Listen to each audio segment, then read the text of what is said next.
നമസ്കാരം. ESO 130G012 എന്ന ഗാലക്സിയെക്കുറിച്ചുള്ള അതിശയിപ്പിക്കുന്ന ഒരു കണ്ടെത്തൽ നമുക്കിന്ന് പരിചയപ്പെടാം. ആകാശത്തിലെ ഒരു മണൽ ഘടികാരം പോലെ തോന്നിക്കുന്ന ഈ പ്രതിഭാസം എന്താണെന്ന് നോക്കാം.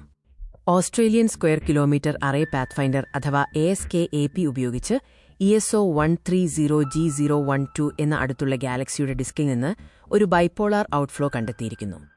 ഈ കണ്ടെത്തൽ നടത്തിയത് അന്താരാഷ്ട്ര ജ്യോതിശാസ്ത്രജ്ഞരുടെ ഒരു സംഘമാണ്.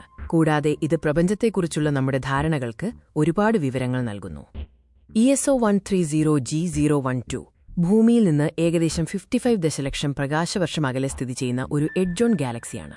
ഇതിന് ഏകദേശം 11 ബില്യൺ സൗരപിണ്ഡത്തിന്റെ നക്ഷത്രപിണ്ഡമുണ്ട്. വെസ്റ്റേൺ സിഡ്നി യൂണിവേഴ്സിറ്റിയിലെ ബാർബലസ് കോരിബാൽസ്കിയുടെ നേതൃത്വത്തിലുള്ള ഒരു സംഘം evolutionary map of the universe എന്ന പ്രോജക്ടിന്റെ ഭാഗമായി ASKAP ഉപയോഗിച്ച് ഈ ഗാലക്സിയെ നിരീക്ഷിച്ചു. ASKAP 944 MHz റേഡിയോ കണ്ടിന്യൂം ഇമേജുകൾ വിശകലനം ചെയ്തപ്പോഴാണ് ഗാലക്സിയുടെ ഡിസ്കിൽ നിന്ന് പുറപ്പെടുന്ന ഈ ബൈപോളാർ ഔട്ട്ഫ്ലോ കണ്ടെത്തുന്നത്. ഈ പഠനം ESO 130G012നെക്കുറിച്ചുള്ള നമ്മുടെ അറിവുകൾക്ക് ഒരു പുതിയ ദിശാബോധം നൽകുന്നു, പ്രത്യേകിച്ച് ഗാലക്സികളിലെ ഊർജ്ജപ്രവാഹങ്ങളെക്കുറിച്ച്.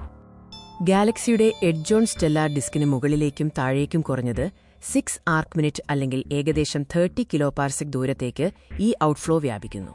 ഈ ഔട്ട്ഫ്ലോയുടെ രൂപം ഒരു അടഞ്ഞ മണൽ ഘടികാരത്തിന് സമാനമാണ്. ഗാലക്സിയുടെ ഡിസ്ക് ഈ മണൽ ഘടികാരത്തിന്റെ അരക്കെട്ട് വേസ്റ്റായി പ്രവർത്തിക്കുന്നു.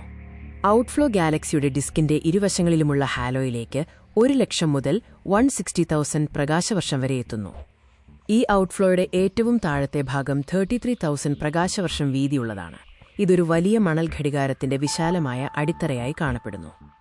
ESO 130G012മായി ബന്ധപ്പെട്ട റേഡിയോ കണ്ടിന്യൂം എമിഷൻ നിരവധി ഘടകങ്ങൾ ചേർന്നതാണ്. ഒരു കോർ, അകത്തെ കെട്ടുകൾ, ഒരു നേർത്ത ഡിസ്ക്, ബോക്സ് ആകൃതിയിലുള്ള കട്ടിയുള്ള ഡിസ്ക്, പിന്നെ എക്സ് ആകൃതിയിലുള്ള ചിറകുകൾ എന്നിവ ഈ എമിഷനിൽ ഉൾപ്പെടുന്നു.